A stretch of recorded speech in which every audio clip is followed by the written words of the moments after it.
Claude Design and Cursor both start at exactly $20 a month, but Cursor's usage-based billing can spike way past that, while Claude Design stays flat. Same entry point, two very different bills out. These two tools are everywhere right now, so I ran Claude Design versus Cursor across 5 head-to-head tests to see who actually wins. What surprised me most is whether these tools are even competing for the same job, and that answer decides which one you should pay for.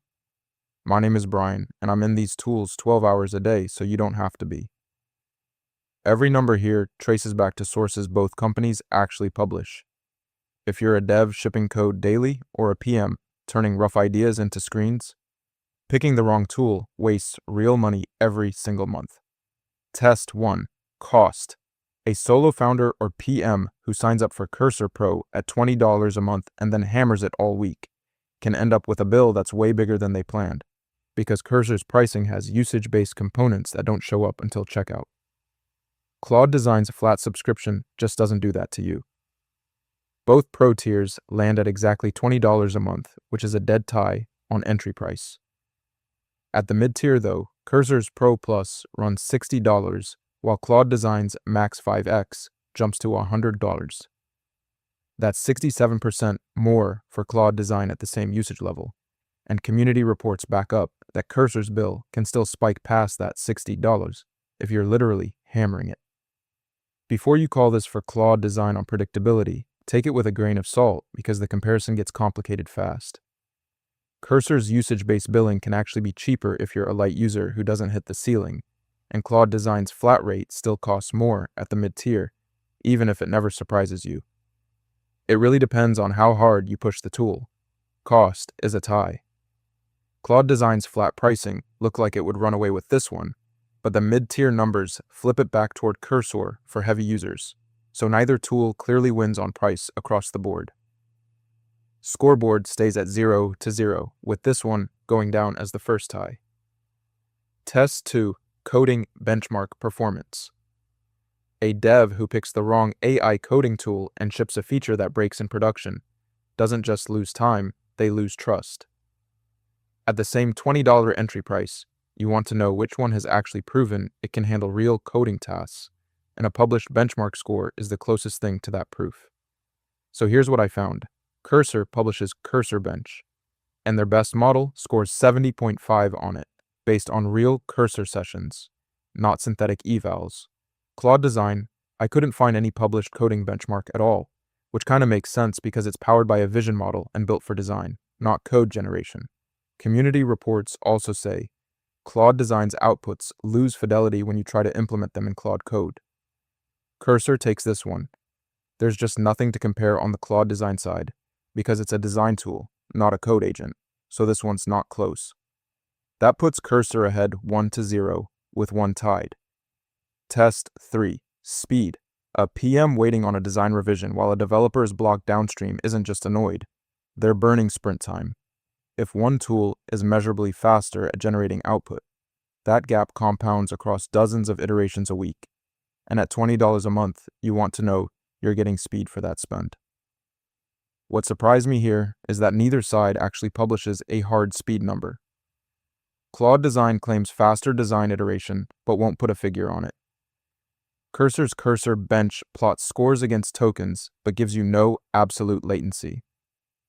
I looked everywhere for a tokens per second or time to first token stat from either company and came up empty on both sides. Speed is a no-winner. At least one of these companies should have a published latency figure by now, but neither does, so we can't call it. Cursor stays at 1 win, Claude Design at 0, and we now have 2 ties on the board. Alright, so we've still got context limits and deployment coming up, and those 2 tests are actually where the real workflow difference between Claude Design and Cursor gets exposed. If you're a developer who works across multiple files or needs CLI access, what's coming next could completely change which tool you pay for. Test 4. Context and output limits. A developer working on a large codebase who hits a context ceiling mid-task doesn't just get a worse answer, they get a broken one and have to start over. If you're paying $20 a month and the tool loses track of your files halfway through a refactor, that's not a feature gap, that's a workflow killer. Claude Design runs on a fixed 200K token context window across all plans. Cursor Pro claims maximum context windows per their vendor docs, which in practice means it scales to your codebase size. The catch I kept seeing in community reports is that Claude Design regenerates its full output on every single revision, which burns tokens fast and can get expensive if you're iterating a lot. The gap here is smaller than it looks for most users. If you're a PM or designer working on screen layouts, 200K tokens is more than enough and you probably won't hit the ceiling. The regeneration cost issue only really stings if you're doing tons of rapid revisions. For developers with big codebases, Cursor's flexible context matters more. But for design work, Claude Design's fixed window is fine. Context and output limits land as another tie.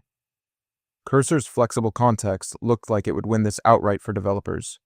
But for the design-first use case, Claude Design is actually built for. The 200K window is enough.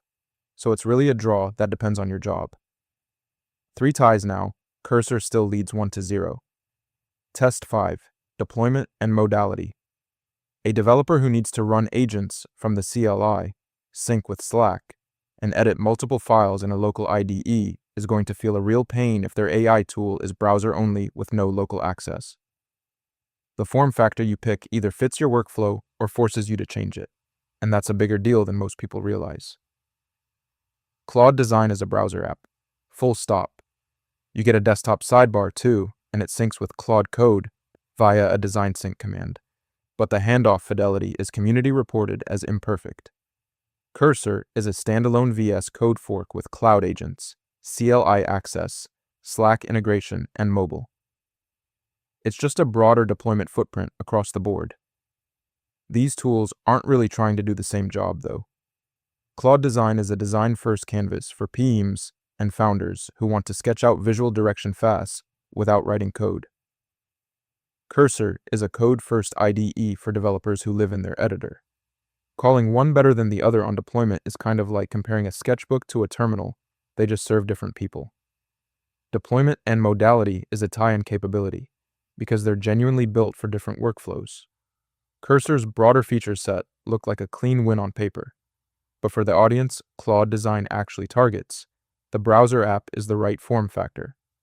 Final scoreboard, Cursor 1, Claude Design 0, 4 ties. So here's where Claude Design clearly wins. You get a flat subscription with no usage-based surprises, starting at $20 a month. It's built for non-coders, so PMs, founders, and marketers can sketch out visual direction without touching code. And it syncs with Claude Code for a design-to-code handoff, even if that fidelity is still imperfect. And here's where Cursor clearly wins. It has a published coding benchmark, Cursor Bench, with a top score of 70.5, so there's actual proof of coding capability. It runs as a full standalone IDE with cloud agents, CLI, Slack, and mobile access. Multi-file editing with context-aware tab completions is the single strongest reason developers keep paying for it, month after month. Okay, so I went into this expecting a closer fight, but these tools aren't really competing. Both start at $20 a month, same price, totally different jobs. If you're writing and shipping code, Cursor is your daily driver. If you're a PM or founder who needs to turn rough concepts into visual direction fast, Claude Design gets you there. Pick the tool that matches your job title, not your price point. If you're already leaning toward Cursor but want to know whether it actually beats GitHub Copilot in a real side-by-side, I ran that comparison too. The video is called Cursor versus GitHub Copilot, and the result is way closer than you'd think, so go check that one out next.